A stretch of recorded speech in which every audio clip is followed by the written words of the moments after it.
오늘 하나님이 주시는 말씀입니다. 사무엘하 16장 1절에서 23절까지 말씀입니다. 사무엘하 16장 1절에서 23절.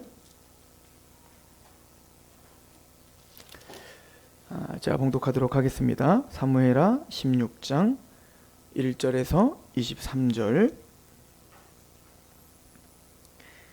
다윗이 마루턱을 조금 지나니 무미보셋의 종 시바가 안장 지은 두 나귀에 떡 200개와 건포도 100송이와 여름과일 100개와 포도주 한 가죽 부대를 신고 다윗을 만난지라. 왕이 시바에게 이르되 내가 무슨 뜻으로 이것을 가져왔느냐 하니 시바가 이르되 나귀는 왕의 가족들이 타게 하고 떡과 과일은 청년들이 먹게 하고 포도주는 들에서 피곤한 자들에게 마시게 하려 함이니이다. 왕이 이르되 내 주인의 아들이 어디 있느냐 하니 시바가 왕께 아르되 예루살렘에 있는데 그가 말하기를 이스라엘 족속이 오늘 내 아버지의 나라를 내게 돌리리라 하나이다 하는지라. 왕이 시바에게 이르되 문미보셋에게 있는 것이 다 내 것이니라 하니라. 시바가 이르되 내가 절하나이다. 내 주 왕이여 내가 왕 앞에서 은혜를 입게 하옵소서 하니라. 다윗 왕이 바후림의 이름에 거기서 사울의 친족 한 사람이 나오니 게라의 아들이요 이름은 시므이라. 그가 나오면서 계속하여 저주하고 또 다윗과 다윗 왕의 모든 신하들을 향하여 돌을 던지니 그때 모든 백성과 용사들은 다 왕의 좌우에 있었더라. 시므이가 저주하는 가운데 이와 같이 말하니라. 피를 흘린 자여 사악한 자여 가거라 가거라. 사울의 족속의 모든 피를 여호와께서 내게로 돌리셨도다. 그를 이어서 내가 왕이 되었으나 여호와께서 나라를 내 아들 압살롬의 손에 넘기셨도다. 보라, 너는 피를 흘린 자이므로 화를 자초하였느니라 하는지라. 수르야의 아들 아비새가 왕께 여짜오되 이 죽은 개가 어찌 내 주 왕을 저주하리이까? 청하건대 내가 건너가서 그의 머리를 베게 하소서 하니 왕이 이르되 수르야의 아들들아 내가 너희와 무슨 상관이 있느냐? 그가 저주하는 것은 여호와께서 그에게 다윗을 저주하라 하심이니 내가 어찌 그리하였느냐 할 자가 누구겠느냐 하고 또 다윗이 아비새와 모든 신하들에게 이르되 내 몸에서 난 아들도 내 생명을 해하려 하거든. 하물며 이 베냐민 사람이랴. 여호와께서 그에게 명령하신 것이니 그가 저주하게 버려두라. 혹시 여호와께서 나의 원통함을 감찰하시리니 오늘 그 저주 때문에 여호와께서 선으로 내게 갚아 주시리라 하고 다윗과 그의 추종자들이 길을 갈 때에 시므이는 산비탈로 따라가면서 저주하고 그를 향하여 돌을 던지며 먼지를 날리더라. 왕과 그와 함께 있는 백성들이 다 피곤하여 한 곳에 이르러 거기서 쉬니라. 압살롬과 모든 이스라엘 백성들이 예루살렘에 이르고 아히도벨도 그와 함께 이른지라. 다윗의 친구 아렉 사람 후세가 압살롬에게 나아갈 때 그에게 말하기를 왕이여 만세 왕이여 만세 하니 압살롬이 후세에게 이르되 이것이 내가 친구를 후대하는 것이냐? 내가 어찌하여 내 친구와 함께 가지 아니하였느냐 하니 후세가 압살롬에게 이르되 그렇지 아니하니이다. 내가 여호와와 이 백성 모든 이스라엘의 택한 자에게 속하여 그와 함께 있을 것이니이다. 또 내가 이제 누구를 섬기리이까? 그의 아들이 아니니이까? 내가 전에 왕의 아버지를 섬긴 것과 같이 왕을 섬기리이다 하니라. 압살롬이 아히도벨에게 이르되 너는 어떻게 행할 계략을 우리에게 가르치라 하니 아히도벨이 압살롬에게 이르되 왕의 아버지가 남겨두어 왕을 지키게 한 후궁들과 더불어 동침하소서. 그리하면 왕께서 왕의 아버지가 미워하는 바 됨을 온 이스라엘이 들으리니 왕과 함께 있는 모든 사람의 힘이 더욱 강하여지리이다 하니라. 이에 사람들이 압살롬을 위하여 옥상에 장막을 치니 압살롬이 온 이스라엘 무리의 눈앞에서 그 아버지의 후궁들과 더불어 동침하니라. 그때 아히도벨이 베푸는 계략은 사람이 하나님께 물어서 받은 말씀과 같은 것이라. 아히도벨의 모든 계략은 다윗에게나 압살롬에게나 그와 같이 여겨졌더라. 아멘.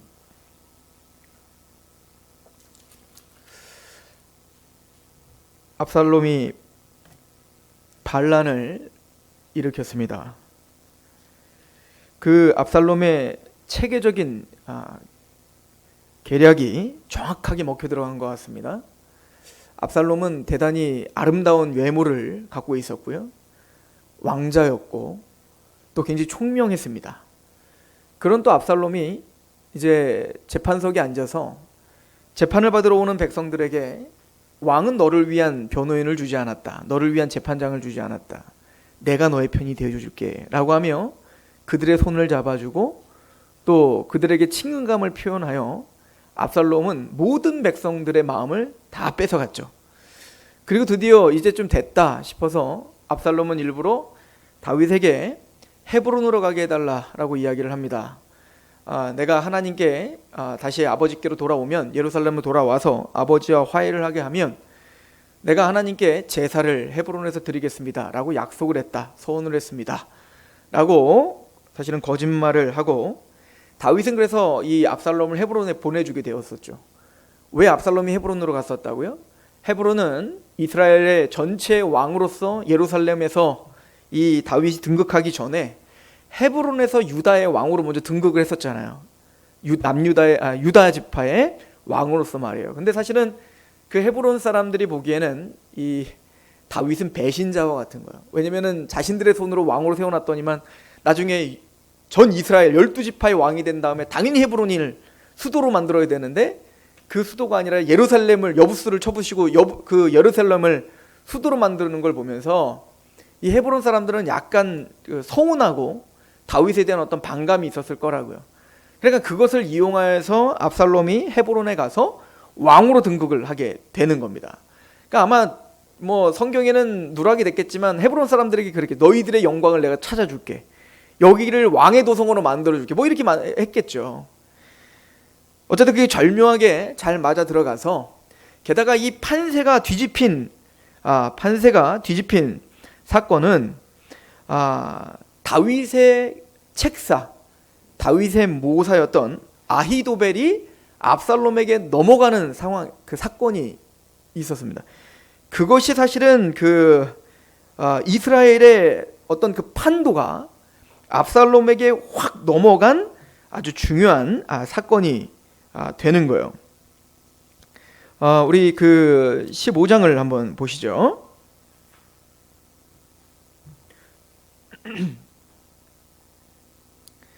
15장 우리 12절을 보시면, 제사 드릴 때 압살롬이 사람을 보내 다윗의 모사 길로 사람 아히도벨을 그의 성읍 길로에서 청하여 온지라 반역하는 일이 커가매 압살롬에게로 돌아오는 백성이 많은지라. 그러니까 그 다윗의 그 굉장히 유능한 모사였던 그 아히도벨을 어떻게 구워 삶았는지 모르겠으나 아히도벨을 끌어당긴 거예요. 그러니까 아히도벨이 압살롬에게로 넘어갔다라고 하는 소문이 듣자 이스라엘의 많은 사람들이 누구에게로 넘어간 거야? 이 압살롬에게로 넘어간 거니까 이 압살롬이 사람을 잘 본 거죠. 그래서 아히도벨을 잘 포섭을 했던 겁니다. 이 소식을 듣자마자 그래서 그 15장 12절에 압살롬에게로 많은 사람이 돌아오고 또 책사였던 아히도벨이 넘어갔다는 소리를 듣자마자 다윗도 이제 자포자기합니다. 끝났구나. 그러니까 그 정도로 아히도벨의 이 무게감과 이 책략이 굉장히 강했던 것 같아요. 그러더니 13절에 전령이 다윗에게 와서 그 15장 13절에 말하되 이스라엘의 인심이 다 압살롬에게로 돌아갔습니다 라고 말을 하자 이제는 도망가자. 그래서 다윗이 지난주에 우리 도망가는 이야기를 했었죠. 그래서 다윗성에서 내려와 기드론 골짜기를 지나 맨발로 눈물을 흘리며 모든 백성들과 함께 그 다윗을 따르는 그의 신하들과 함께 감람산을 눈물로 흘리며 올라가고 있는 그 장면을 우리가 상고했습니다. 그리고는 오늘 본문의 16장 1절에 다윗이 마루턱을 조금 지나니, 이 마루턱은 그 감람산 꼭대기라고 이야기를 해요. 그러니까 감람산을 눈물을 흘리며 그 꼭대기에 올라가서 이제 감람산을 넘어 그 유대 강야로 가려고 하는 거거든요. 그 감람산 꼭대기에 올라갔을 때에 한 사람이 나타납니다. 그래서 오늘 본문은 16장은 세 가지 사건이 연달아 나타나요. 첫 번째는 이 마루턱에서 만난 시바라고 하는 옛날 그 사울의 종, 그래서 사울의 종이었던 시바가 무미보셋을 다윗에게 데려왔고, 그래서 요나단의 아들이었던 무미보셋을 다윗이 요나단과 언약을 맺은 그 언약 때문에 헷세드의 은혜를 베풀어 왕의 식탁에 참여하게 해줬던, 그래서 사울의 모든 재산을 누구에게 줬냐면 바로 그 무미보셋에게 줬죠. 그리고 시바는 그 무미보셋을, 그러니까 그 사울의 종이었던 시바를 그 손자인 무미보셋을 섬기는 종으로 시바를 줬던 거예요. 그런데 이 마루턱이 올 때쯤 이 시바가 나타났는데 무미보셋은 없고 자기 혼자 온 겁니다. 이게 첫 번째 사건이에요. 두 번째 사건은 이제 나중에 이제 그 시므이라는 사람이, 베냐민 사람인데요, 이 시므이라는 사람이 지금 참담하게 도망을 가고 있는, 망명을 떠나고 있는 다윗을 향하여 아주 신랄한 저주를 선포하고 있는 장면이 두 번째 장면입니다. 그리고 세 번째 장면은 압살롬이 예루살렘에 입성하여 이제 그 아히도벨이 처음으로 베푸는 책략이 뭐였냐면, 이제 그 다윗이 떠나면서 후궁들은 예루살렘에 남아 그 궁을 지키게 했거든요. 근데 후궁들이 무슨 힘이 있다고 후궁들을 남겼는지 모르겠지만 어쨌든 후궁들을 남겨놓고 떠났어요. 그러니까 압살롬을 이제 그 궁전 옥상에서 그 후궁들을 대낮에 사람들이 다 보는 앞에서 동침을 하게 하는 그런 참담한 그 범죄가 일어납니다. 이 세 가지 사건이 오늘 본문의 흐름입니다. 그 첫 번째 사건이 바로 시바가 나타난 것이죠. 시바가 오늘 16장 1절에 보면 무미보셋, 다윗이 마루턱을 조금 지나니 무미보셋의 종 시바가 안장지은 두 나귀의 떡 200개와 건포도 100송이와 여름과일 100개와 포도주 한 가족 부대를 싣고 다윗을 맞는지라. 왕이 시바에게 이르되 내가 무슨 뜻으로 이것을 가져왔냐. 그러니까 엄청 많은 이제 막 그 먹을 것과 나귀들을 가지고 지금 도망가는 다윗에게 갑자기 나타나 가지고는 이렇게 큰 선물을 지금 주는 거예요. 그래서 이제 왕도 지금 도망가기 바쁜데 언제 이런 걸 챙겨갖고 자기가 왔는지 모르겠지만, 그래서 물어보는 거죠. 이게 다 뭐냐? 뭘 위해서 나한테 이걸 갖고 왔냐? 라고 했더니 그 시바가 이르되 나귀는 왕의 가족들이 타게 하고 떡과 과일은 청년들이 먹게 하고 포도주는 들에서 피곤한 자들에게 마시게 하려 함입니다. 그러니까 이제 그 다윗이 이상한 거예요. 왜 너 혼자 왔냐 그러면 당연히 누가 같이 왔어야 돼요.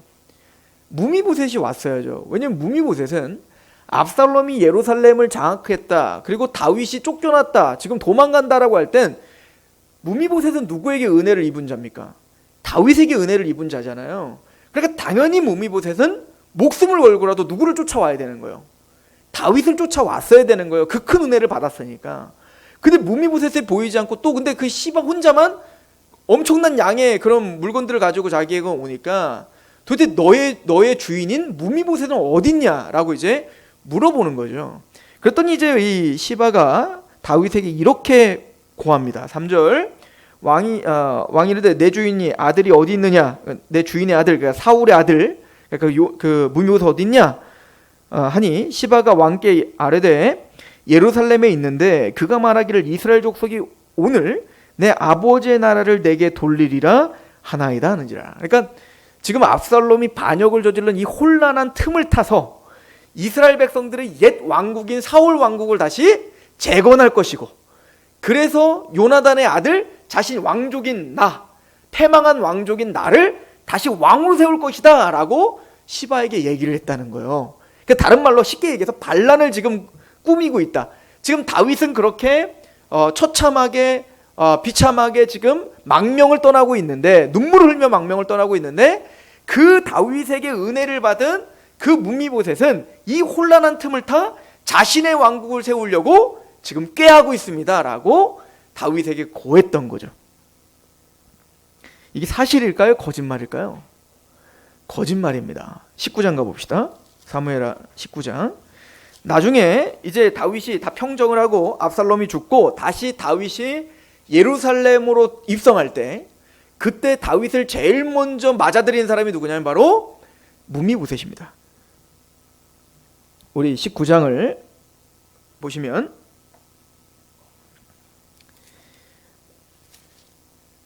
24절입니다.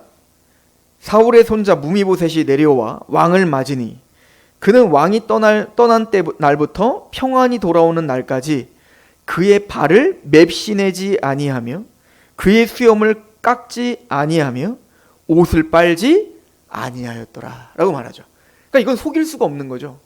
그러니까 무미보셋은 다윗이 떠난 이후로 전혀 자신을 단장하지 않고 있었던 겁니다. 그럼 왜 같이 떠나지 않았는가? 그래서 다윗이 물어보죠. 25절에 예루살렘에서 와서 왕을 맞이할 때 왕이 그에게 물어 이르되 무미보셋이여 네가 어찌하여 나와 함께 가지 아니하였더냐 하니 대답하되 내 주 왕이여 왕의 종인 나는 다리를 절므로, 이 다리를 전다가 아예 걷지를 못해요. 무미보셋은요. 내 나귀의 안장을 지워 그 위에 타고 왕과 함께 가려고 하였더니 내 종이 나를 속이고 나를 내 주 왕께 모함하였나이다. 내 주 왕께서는 하나님의 사자와 같으시니 왕의 처분대로 하옵소서. 즉 무미보셋이 다윗 그 소문을 듣고 달려가려고 하니까 시바가 그 종이었던 시바가 그 무미보셋을 속이고 여긴 가만히 계세요라고 하고 그 무미보셋이 타고 가야 될 나귀들 다 끌고 온 거예요. 지금 다 끌고 지가 갖고 와갖고 다윗에게 주고 자기가 생색은 다 내고 지금 무미보셋이 당신을 배반했습니다. 이렇게 된 겁니다. 그러면 그 시바의 의도는 뭘까요? 재산이었던 겁니다. 그러니까 다윗이 만약에 그것 때문에 무미보셋을 그냥 처형을 해버리면 그 재산은 누구에게로 돌아가는 걸까요? 그 시바는 자기에게 돌아간다고 믿었던 겁니다. 근데 그게 적중하죠. 그게 적중해요. 요거 끼시고 다시 그 오늘 본문으로 한번 다시 가보시죠. 16장을 다시 한번 가보세요. 그러니까 시바가 이제 거짓말을 했잖아요. 반란을 꾀합니다. 그랬더니 그걸 듣자마자 다윗이 듣자마자 어떻게 하냐면 16장 4절을 보시면 왕이 시바에게 이르되 무미보셋에게 있는 것이 다 네 것이다 하니라. 시바가 이르되 내가 절하나이다. 내 주 왕이여 내가 왕 앞에서 은혜를 입게 하옵소서. 그 얘기를 듣자마자 다윗이 너무 화가 나서 어떻게 하죠? 야 무미보셋 모든 재산 사울의 재산 다 무미보셋 줬는데 다 그거 네가 가져 이렇게 돼버린 거예요. 그러니까 그 시바가 어떻게 해요? 감사합니다 이겁니다. 한마디로 낼름 받죠. 그러니까 이 시바는 그걸 알았던 거예요. 다윗이 절대 호락호락하게 질 사람이 아니다. 반드시 다시 예루살렘에 입성을 하게 될 것이고 그때는 내가 한몫 챙겨야 된다는 생각으로 그 무미보셋을 속이고 지금 다윗에게 사실은 거짓말을 했던 거죠. 자, 이 사실을 무미보셋이 알았겠죠. 다시 한번 19장을 가보십시오. 근데 무미보셋의 이 태도를 보십시오. 28절 내 아버지의 온 집이 내 주 왕 앞에서는 다만 죽을 사람이 되지 아니하였나이까. 그러나 종을 왕의 상에서 음식 먹는 자 가운데 두셨사오니 내게 아직 무슨 공의가 있어서 다시 왕께 부르짖을 수 있사오리까 하니라. 왕이 그에게 이르되 네가 어찌하여 또 내 일을 말하느냐. 내가 이르노니 너는 시바와 밭을 나누라 하니 무미보셋이 왕께 아뢰되 내 주 왕께서 평안히 왕궁에 돌아오시게 되었으니 그로 그 전부를 차지하게 하옵소서 하니라. 시바가 자기 땅 다 뺏어갔잖아요. 근데 이 무미보셋은 뭐라고 이야기하냐면 나는 사실은 사울의 족속으로 나는 죽어 마땅한 사람인데 왕의 그 은덕과 은혜로 말미암아 내가 살아난 사람입니다. 그런데 왕에게 또 내가 무엇을 구하겠나이까. 나는 이걸로 족합니다. 그때 다윗이 왜 옛날 말 또 하냐. 됐다. 내가 그 시바에게 줬던 그 땅 너에게 또 나눠줄게. 이렇게 얘기를 한 거예요. 그랬더니 무미보셋은 뭐라고 얘기하냐면 아닙니다. 왕이 이렇게 살아서 돌아온 걸로 저는 충분하니 재산은 시바가 갔든 말든 상관하지 않습니다. 이게 무미보셋의 마음이었던 거예요. 그러니까 무미보셋은 정말 헤세드를 정말 정확하게 알았던 사람인 거죠. 그 은혜가 뭔 줄 알고 그 은혜에 반응할 줄 아는 사람이 바로 무미보셋이었던 거예요. 사실은 우리는 이 무미보셋의 태도를 보면서 이게 구원받은 우리의 태도여야 됨을 우리는 사실은 깨닫게 되죠. 우리는 원래 사단의 종로로 타던 사람이었고 죄의 종로로 타던 사람이었고 그냥 죽어 마땅한 우리였는데 하나님의 헤세드의 은혜, 즉 언약적인 취소 불가능한 그 불강력적인 은혜로 말미암아 우리가 구원을 받은 자들입니다. 때로는 그 은혜로 말미암아 덤으로 우리에게 더 많은 축복을 주셨지만 사실은 그런 축복을 누가 가져가든 빼앗기든 말든 사실은 하나님이 우리를 살려주신 것 그 하나만으로 족합니다. 이걸 예수님은 뭐라고 고백을 하냐면 우리는 무익한 종이다 라고 고백하는 것과 같다는 거죠. 사실은 어떤 종이 열심히 일을 하고 돌아왔더니 주인님 내가 일하고 열심히 돌아왔더니 너무 배고파요. 나 밥 좀 줘야 하는 종 어딨냐 이거예요. 열심히 일하고 종이 들어왔더니 얘야 너는 가서 밥 좀 차려라 그러면 예 저는 무익한 종이라 그냥 기쁨으로 그냥 그것을 할 일을 한 것뿐이지 내가 무엇을 더 요구할 수 있겠습니까? 나는 그냥 이것만으로 하나님의 은혜에 만족한 자입니다. 이게 무익한 종인데 무미보셋이 정말 그런 태도를 다윗 앞에서 보이고 있는 거죠. 그런 무미보셋을 속인 이 시바는 어떻게 됐는지 사실은 더 이상 나오진 않아요. 그러나 우리는 인간이라고 하는 것을 우리는 보게 되는 겁니다. 게다가 다윗은 너무 섣부른 판단을 했죠. 그죠? 물론 지금 경황이 없고 지금 다 나를 배반하고 있는 상황이기 때문에 사실은 충격이었을 겁니다. 다윗의 한번 입장이 돼보면 자신이 정말 마음 먹고 하나님 앞에 모든 왕국을 이제는 평정하고 제일 먼저 했던 게 뭐였어요? 무미보셋에게 헤세드의 은혜를 베푼 거였단 말이에요. 그런데 그 은혜를 받은 무미보셋 자신을 반란을 꾀하고 있다. 이건 너무 충격적인 사건이었겠죠. 그럼에도 불구하고 다윗은 좀 더 깊이 생각했어야 돼요. 좀 더 분별했어야 됐고요. 무미보셋을 만났어야 됩니다. 어찌하든 어떤 상황인가 정황인가 시바의 말만 듣고 그렇게 섣부른 판단을 해서는 안 됐던 거였죠. 그래서 저는 그럼 왜 이 사건이 있을까라고 한번 생각을 해봤습니다.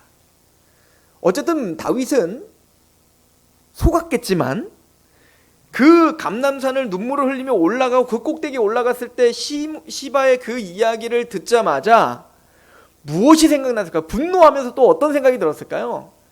하나님이 자신에게 베풀어준 그 헤세드의 은혜를 저버리며 범죄를 저질렀던 자신의 모습을 돌아보지 않았을까요?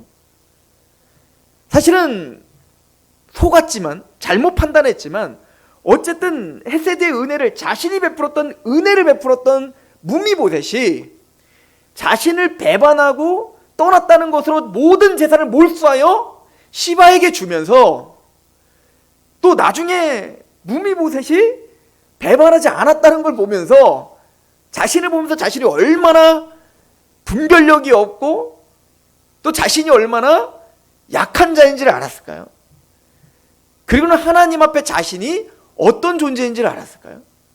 그러니까 하나님이 자신이 베풀어 주신 은혜가 너무 커서 도대체 내가 누구며 내 집이 무엇이간데 이런 은혜를 나에게 베풀어 줍니까? 하나님 내가 당신의 집을 지어드리고 싶어요 라고 고백했던 다윗인데 얼마 못 가 바로 밧세바와 간음을 저지르고 그리고 우리아를 쳐 죽이며 하나님을 욕보였던 자신의 모습, 하나님을 배반하고 그 언약을 깨트렸던 자신의 모습을 돌아보지 않았을까요?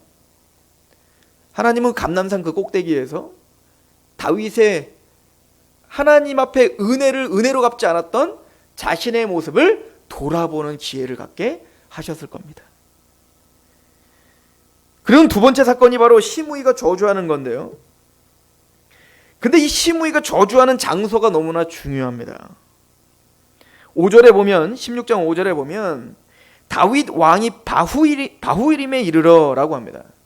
이 바후림이 어디입니까? 우리 3장을 한번 가보겠어요. 사무엘하 3장 16절입니다.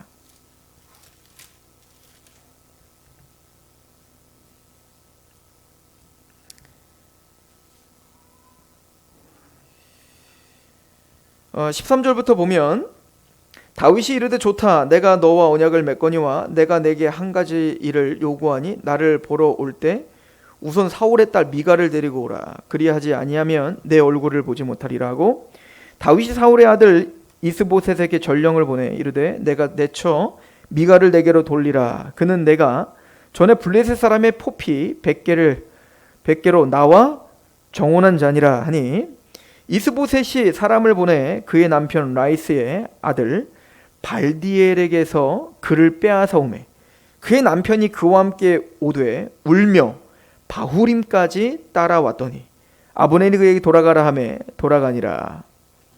이 바후림이 어떤 곳이죠? 나중에 이제 다윗이 이제 다시 힘을 얻게 됐을 때 사울이 이제 사울의 딸이잖아요. 이 미갈이. 그러니까 다른 남자에게 이제 시집을 보내버렸단 말이에요. 근데 이 다윗은 그 사울의 딸을 다시 빼앗아 와라 라고 명령을 내린 거예요. 자, 왜 그랬을까요? 두 가지 이유가 있겠죠. 첫 번째는 자기 아내였으니까 다시 찾아오려고 했겠죠. 그런데 사실은 많은 신학자들은 이때 다윗이 사울의 딸을 데리고 오려고 했던 이유가 이제 이스라엘의 왕으로 등극해야 되기 때문에 정치적인 정략적 생각이 컸다라고 이야기를 하는 거예요. 정통성인 거죠. 그러니까 사울 왕조가 무너지고 사울 왕조를 추종하는 많은 사람들, 특히 베냐민 지파 같은 경우는 사울의 직속 그 지파지들이잖아요. 그들을 흡수하기 위해서는 누가 필요한 거예요? 사울의 딸이 필요했던 겁니다. 그래서 데려오라고 했던 거예요. 근데 생각해 보면 이미 사울의 딸 미갈은 이미 다른 남자와 이미 오랜 세월 동안 평안한 삶을 살고 있었다고요. 수많은 상처가 있었겠죠. 그죠? 그럼에도 불구하고 지금 아버지와 다윗과의 싸움과 여러 가지 과정들 통해서 또 아버지가 죽임을 당하고 또 요나단이 죽임을 당하고 이런 과정을 통해서 얼마나 많은 큰 고통을 당했었겠냐고요. 그러면서 지금은 이제 오늘 말씀해 보면 굉장히 사랑했던 것 같아요. 사랑하는 남편에 의하여 이제 치유도 받고 행복하게 살아가고 있는 한 가정의 아내를 다윗은 정략적인 어떤 생각으로 어떻게 하는 거예요? 강제로 자신의 강권적인 힘으로 빼앗아 오는 거예요. 그런데 그 남편은 어떨까요? 가슴이 찢어져요. 아니 하루아침에 아내를 뺏기는 거잖아요. 그리고는 울면서 제발 부탁이니 아내를 뺏어가지 말아주세요 라고 아무 힘 없이 울며 쫓아왔던 곳, 그 마지막까지 쫓아왔던 곳이 어디냐면 바후림이었던 겁니다.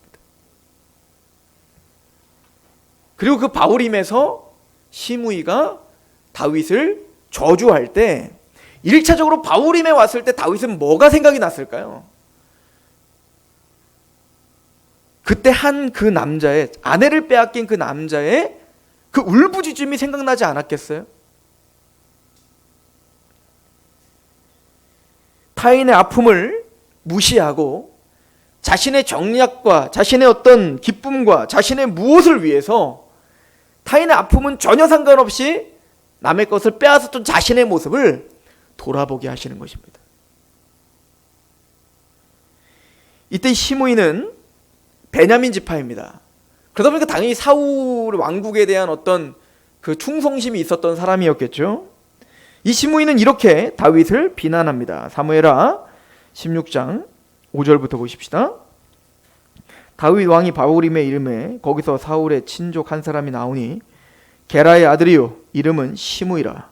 그가 나오면서 계속하여 저주하고 또 다윗과 다윗 왕의 모든 신하들을 향하여 돌을 던지니 그때 모든 백성과 용사들은 다 왕의 좌우에 있었더라. 시므이가 저주하는 가운데 이와 같이 말하니라. 피를 흘린 자여 사악한 자여 가거라 가거라. 사울의 족속의 모든 피를 여호와께서 내게로 돌리셨도다. 그를 이어서 네가 왕이 되었으나 여호와께서 나라를 내 아들 압살롬의 손에 넘기셨도다. 보라 너는 피를 흘린 자이므로 화를 자초하였느니라 하는지라. 사실은 그러니까 이 다윗은 이때 직면해야 되는 게 뭘까요? 베냐민 지파의 상처를 직면하게 될 겁니다. 사울 왕이 죽임을 당하고 또 그런 사실은 자신의 기득권을 빼앗기며 지금 다윗 왕에 대한 어떤 그 반감 이런 것이 있었던 베냐민 지파의 그 대변인으로 사실은 시므이는 지금 다윗을 저주하고 있었던 겁니다. 다윗은 이 과정을 통해서 사실은 다윗의 다윗됨은 이때 나타나는 거예요. 다윗은 어떻게 반응을 하죠? 그때 9절에 본 스루의 아들 아비새가 장군이잖아요. 왕이시여 내가 쟤를 죽이겠습니다 라고 하죠. 9절 스루의 아들 아비새가 왕께 여짜오되 이 죽은 개가 어찌 내 주 왕을 저주하리이까? 청하건대 내가 건너가서 그의 머리를 베게 하소서 하니 왕이 이르되 스루의 아들들아 내가 너희에 무슨 상관이 있느냐? 그가 저주하는 것은 여호와께서 그에게 다윗을 저주하라 하심이니 내가 어찌 그리하였느냐 할 자가 누구겠느냐 하고, 또 다윗이 아비새와 모든 신하들에게 이르되 내 몸에서 나는 아들도 내 생명을 해하려 하거든 하물며 이 베냐민 사람이랴 여호와께서 그에게 명령하신 것이니 그가 저주하게 버려두라.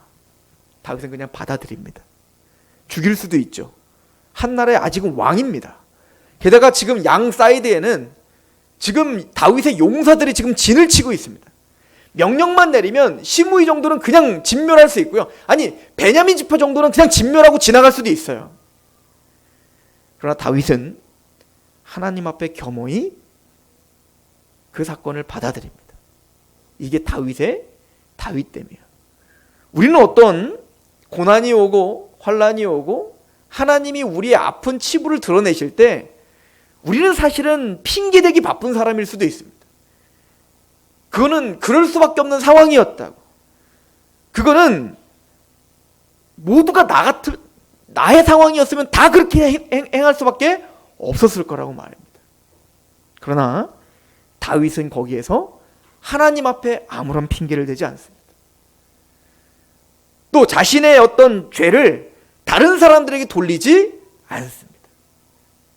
그리고 지금 사실은 감당할 수 없는 이 험난하고 이 고난을 허락하신 하나님의 그 경륜, 그 하나님의 주권적인 인도하심을 받아들입니다.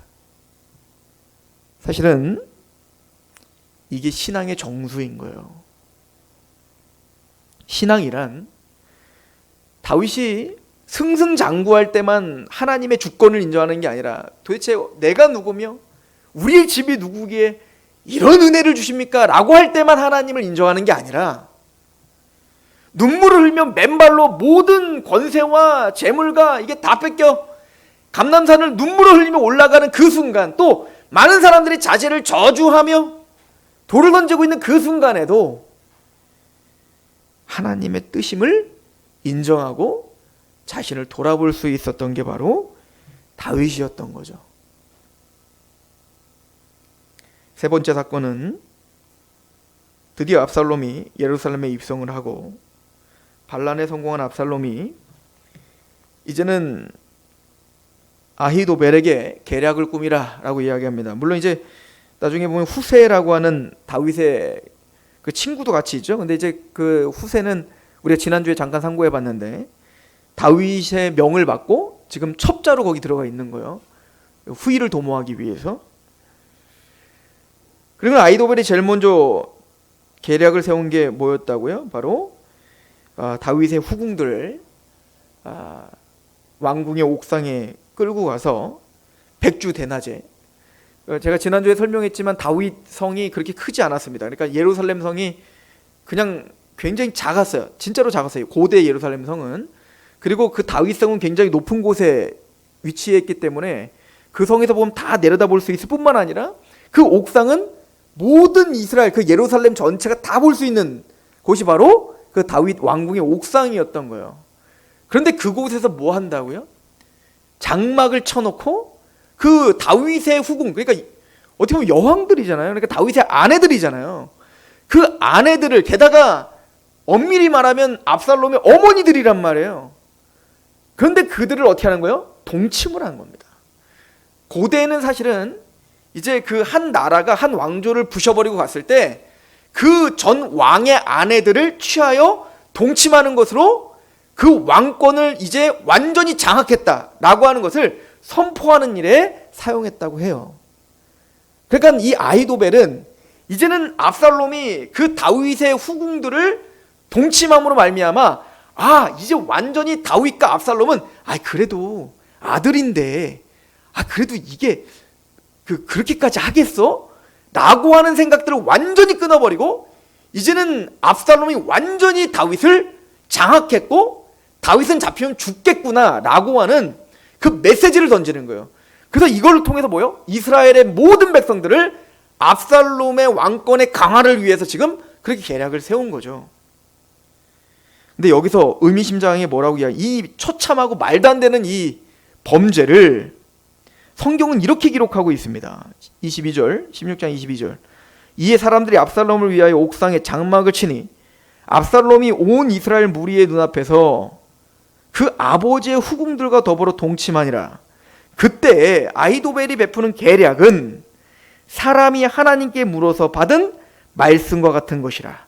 아히도벨의 모든 계략은 다윗에게나 압살롬에게나 그와 같이 여겨졌더라. 하나님의 뜻으로 여겨졌다 이거예요. 하나님의 뜻이었다. 이 말도 안 되는 일이 말입니다. 왜 그랬죠? 이미 우리는 이 사건의 내막을 압니다. 첫 번째, 우리 11장 가보시죠. 사무엘하 11장 2절입니다. 장소가 중요해요. 11장 1절부터. 그러니까 다윗의 범죄의 시발점이 된 곳이죠. 여기가 11장 1절에 그 해가 돌아와 왕들이 출전할 때가 되매 다윗이 요압과 그에게 있는 그의 부하들과 온 이스라엘 군대들을 보내니 그들이 암몬 자손을 멸하고 랍바를 에워싸고 다윗은 예루살렘에 그대로 있더라. 저녁 때 다윗이 그의 침상에서 일어나. 그러니까 이제 전쟁에 나가지 않고 이제 오후 늦게까지 잔 거예요. 왕궁 옥상에 거닐 때 어디를 거닐고 있었어요? 그 왕궁 옥상을 거닐 때 누굴 본 거예요? 밧세바를 본 그 범죄의 시작점. 그 왕궁의 옥상에 장막을 치고 후궁들을 범한 겁니다. 그러니까 다윗에게 있어서 이때의 범죄를 다시 생각나게 하는 거예요. 그럼 12장을 가보시죠. 그래서 하나님은 이렇게 이 범죄를 다 보고 하나님이 뭐라고 명하셨죠? 나단을 통해서 12장 9절입니다. 그러한데 어찌하여 내가 하나님의 여호와의 말씀을 업신여기고 나 보기에 악을 행하였느냐? 내가 칼로 햇사람 우리아를 치되 암몬 자손의 칼로 죽이고 그의 아내를 빼앗아 내 아내로 삼았도다. 이제 내가 나를 업신여기고 햇사람 우리아의 아내를 빼앗아 내 아내로 삼았은즉 칼이 내 집을 영원토록 떠나지 아니하리라 하였고 여호와께서 또 이와 같이 이르시기를 보라 내가 너와 내 집에 재앙을 일으키고 내가 내 눈앞에서 내 아내를 빼앗아 내 이웃들에게 주리니 그 사람들이 내 아내들과 더불어 백주에 동침하리라. 너는 은밀히 행하였으나 나는 온 이스라엘 앞에서 백주의 이 일을 행하리라 하셨나이다 하니. 이 징계를 실행하신 겁니다. 그죠? 오늘 저와 세 가지 사건을 보았습니다. 헤세드의 은혜를 받았던 무미보셋이 그 헤세드의 은혜를 저버리고 다윗을 배반했다는 소식을 다윗은 처음으로 들었습니다. 다윗은 그때 눈물을 흘리며 분노하며 그 무미보셋의 모든 재산을 압수하여 시바에게 넘겼습니다. 그러나 그것이 누구의 모습이었죠? 자기 자신의 모습이었다고요. 하나님의 헤세드의 은혜를 받은 다윗이 하나님의 말씀을 업신여기고 하나님을 대항하는 자가 되었다고요. 또한 바후림에서 그 다윗을 저주하는 그 사건을 통하여 다윗은 피를 흘리며 또 자신의 정략적인 어떤 그 승승장구를 위하여 한 가정을 파괴하고 한 남편의 울부짖음을 보면서도 남의 것을 빼앗아 자기에게 취해갖고 오는 자신의 그 악독했던 모습을 돌아보는 것이 바로 바후림이었습니다. 또한 백주 대낮에 압살롬이 자신의 후궁과 동침하며 백주 대낮에 그런 처참한 일을 벌임일 때 그 왕궁 옥상에서 자신이 하나님 앞에 범죄했던 그 일들을 직면하며 돌아봐야 되는 그런 아픔 앞에 서야 됐습니다. 물론 다윗의 언약은 취소되지 않습니다. 다윗은 다시 예루살렘 돌아올 것이고요. 다윗의 왕국은 영원할 거고요. 다윗의 후손으로 예수님이 오실 것이고 그의 나라는 약속대로 영원히 신실하게 하나님의 약속의 완성을 볼 때까지 취소되지 않을 겁니다. 그러나 그런 다윗에게 혹독한 징계가 있었습니다. 자신이 하나님 앞에 범죄했던 일들을 다시 한번 인생을 돌아보며 하나님 앞에 자신의 인생을 다시 한번 헤아리는 시간이 반드시 있다는 사실을 우리 명심하셔야 됩니다. 우리의 인생 가운데에서도 반드시 우리의 인생을 돌아볼 날이 올 것입니다. 하나님을 만나는 그날이 그날이겠죠. 우리가 이 땅에서 행했던 모든 선악간의 일들을 하나님은 물어보실 날이 있을 것이라고 바울은 로마서에, 베드로도 또한 베드로의 서신에 우리에게 분명히 이야기하고 있습니다. 하나님은 우리를 언약의 사람으로 택하셨습니다. 그러나 우리의 삶을 다시 한번 돌아보기를 원하는 것 같습니다. 우리의 삶은 그렇게 가벼운 인생이 아니라고 다윗에게 말하고 있는 것 같습니다. 그 언약을 갖고 있는 헤세드의 은혜를 갖고 있는 하나님의 백성들이 그의 삶을 어떻게 살아야 되는지, 또 그 무미보셋이 보였던 그 모습을 보면서 우리가 오늘 우리 인생을 하나님 앞에 어떻게 드려야 되는지 우리에게 말하고 있는 것 같습니다. 기도하겠습니다. 하나님 아버지,